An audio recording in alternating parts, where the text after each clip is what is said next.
P.K. Srivastava to take the chair.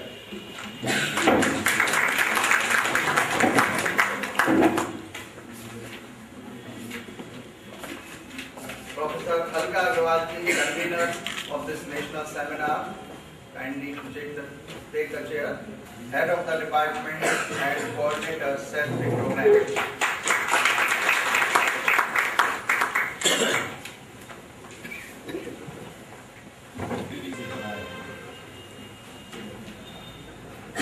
On behalf of Professor A.K. Jain, Professor P.K. Bhargav, Professor P.K. Chaube, Professor A.K. Agarwal, Professor P.N. Mehrotra, Professor U.S. Rai, Head of the Economics Department, and all our distinguished guests, participants, and students.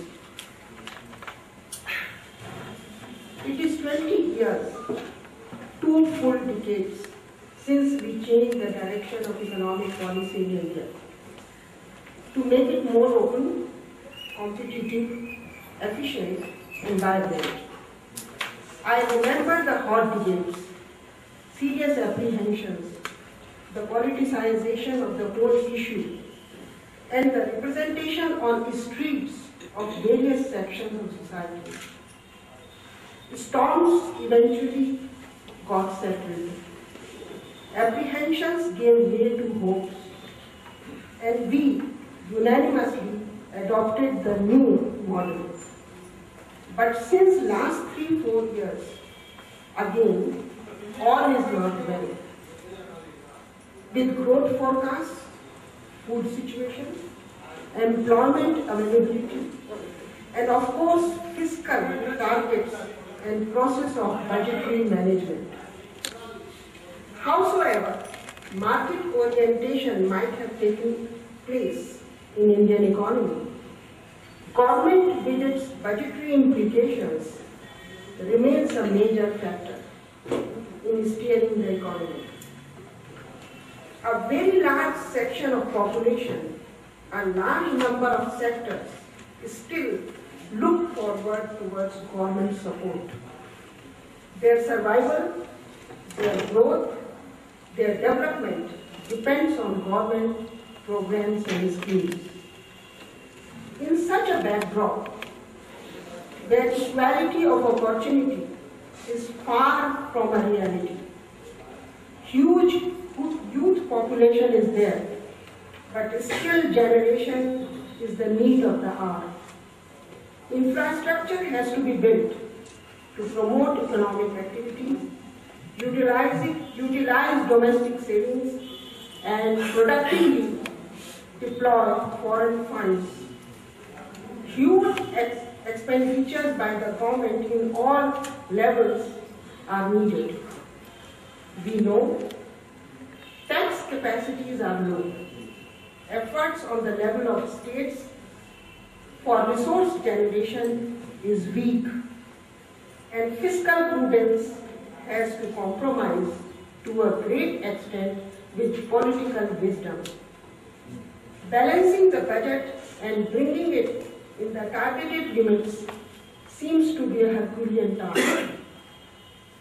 Although growth of money supply is checked through various schemes and measures like market stabilization scheme, short-term liquidity is managed through monitoring the repo and reverse repo, huge public debt, and piling up of government bonds by way of sterilization process of Reserve Bank of India has resulted in accumulation of enormous liquidity in the system. Non-economic considerations are putting pressures on management of pension and provident funds. Social pressures are building up towards providing some rights of education on the lines of the right to employment given under NREGA.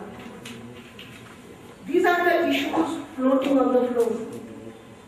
A time has come when we realize that the man on the street with the mobile in his hand has to be interwoven in the process of economic development, both ways, in terms of contribution through productive employment, sharing the tax burden and social responsibility, as well as in terms of getting the benefits of growth by way of better health, education, old age support and food security.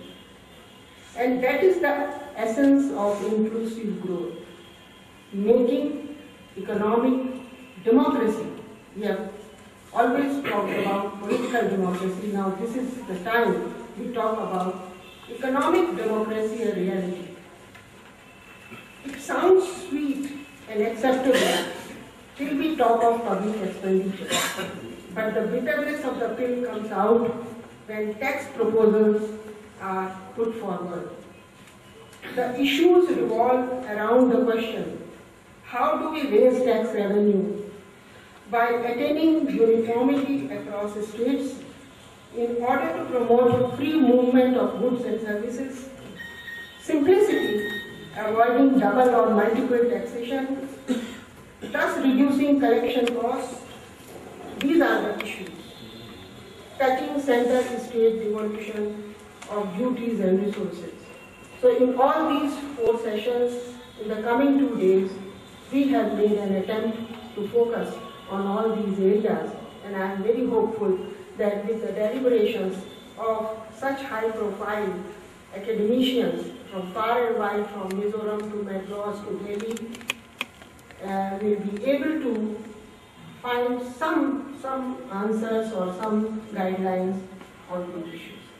I thank you for participating and coming all the way to take part in this seminar. Thank you.